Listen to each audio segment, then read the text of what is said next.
Muna ako. Sige na. Magandang hapon mga kabulol. For today's video ay mag-home service tayo ng Honda Click 125 version 2. Ayan, kulay pula.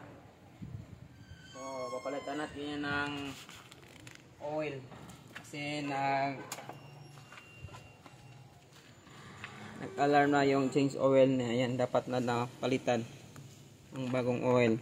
Tapos papalitan nyo natin ng spark plug. So baklas na natin yung U-box. Ayan yung mga kabul, yung U-box. Tapos ito yung kanyang spark plug, dito nakalagay sa may left side. Left side ito. Ayan. Tanggalin mo natin yan. Tapos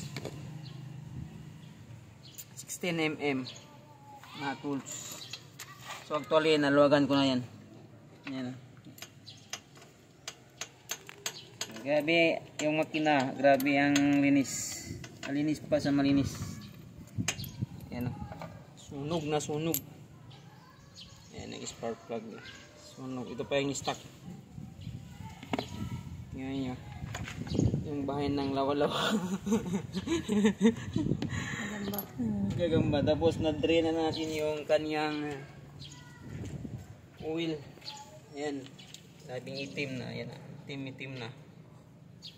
Sobra pa sa sabon ng pusit.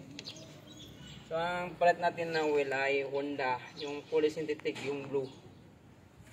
Pakita natin yung Honda Click. So yun yung gamit natin na oil para sa Honda Click. Ito. Pro Honda. Ito yung bago ngayon na Honda. Pang scooter na fully synthetic. Honda, baka naman.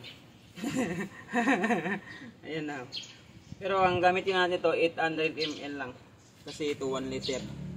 So hindi natin naubusin. Kasi mag-overflow.